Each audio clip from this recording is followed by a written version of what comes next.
All right. Hey guys, still without power, so forgive me for the kind of ragged look here, but I do want to give you an update because, I've already been hearing from folks. They're worried about something that might be forming in the Gulf this week, and I actually saw some maps. People had this thing drawn out, moving almost exactly like Helene did. They literally took the Helene graphics and laid over top of it, get ready again.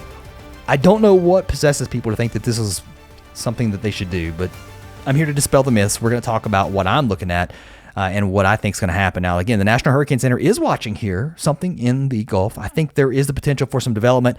They're saying about a 40% chance of something developing here over the next 7 days. But in this video, we're going to look at why this would be different, even if it does develop. Let's start here with the upper level map as we head into Tuesday. This is the way I like to forecast anyway, from the top down. We're talking about the top of the atmosphere down. So this is the mid-level flow here, your jet stream going like this as our cold air starts to get entrenched here across Canada, or at least the colder air. This is hot here though, right? We've got this hot air here, and that jet stream really increasing in speed with the thermal gradient getting pretty strong here as we head into October. Very typical. October starts to get windy, and that will continue into November as our mid-latitudes and our westerlies really start to increase, our westerly storms and our mid-latitude cyclones. Let's talk about the hurricane potential though. Again, across the U.S. this week, what we're seeing now is a completely different setup. I said it last week. I'll say it again. I don't care. It was a historic storm. Clearly, we've seen that in areas that normally do not get impacted by hurricanes. I'm literally out eating, and I hear a lineman say, I can't believe we're so far nowhere near a hurricane working on hurricane damage. Absolutely devastated here across western North Carolina, Tennessee, Virginia, down into Georgia, Florida also, and South Carolina, really the Carolinas. But I'm telling you, East Tennessee, western North Carolina, clearly the hardest hit, not leaving out Southwest Virginia, southern West Virginia, or South Carolina, Georgia, Florida, any of those states. Right, it was absolutely disastrous. As we head into the weekend, if something does form in this area, this is why it would do something completely different. We've got a northwest flow here. Take a look at this video. This is what we were looking at in all the video updates last week. This upper low that I kept harping on was different. It was set up across the Mississippi River Valley, and it was going to take Helene and pull it north and then kind of almost west. And that's what we saw. And not only did it pull it north, it moved it quickly. We don't have that, right? There's no low here. We don't have that. That's not what's going on. So if anything forms here, now a trough may swing through and kind of pick it up like this, but it doesn't appear to be anything like what we saw last time. If anything, look at this northwest flow. If something were here, it may pick it up and scoot it out to sea really quickly.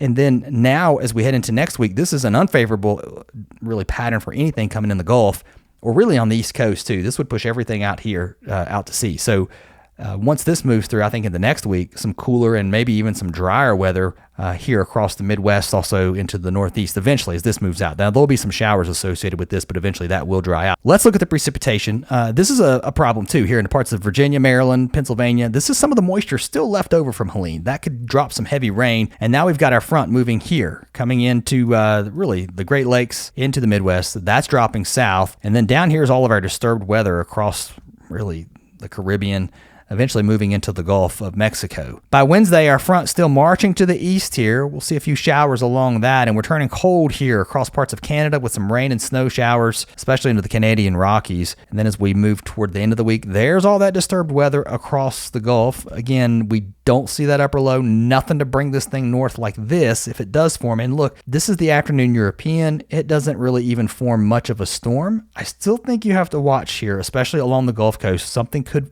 form. As far as it moving inland, I think those chances are getting lower and lower. And this is the surface map of that European map. Again, the rain showers in the Northeast before we start to dry out heading into next week with somewhat cooler temperatures. Just for kicks, here's the GFS. Usually the GFS is quite aggressive on developing these tropical systems. It's not as aggressive as it was looking yesterday.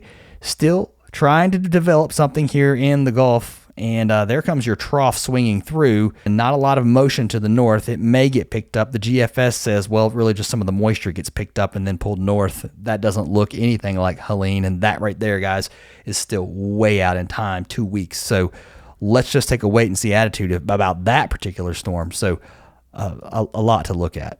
Rainfall over the next couple of days. This would take you all the way through Saturday from the Weather Prediction Center. Some light showers here across the Great Lakes in the Northeast. Not a lot.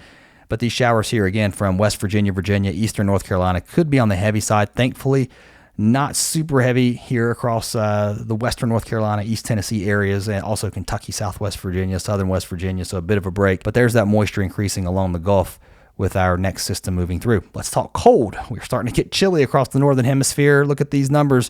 Anywhere under white, that is below freezing. That's the way I've adjusted this map here.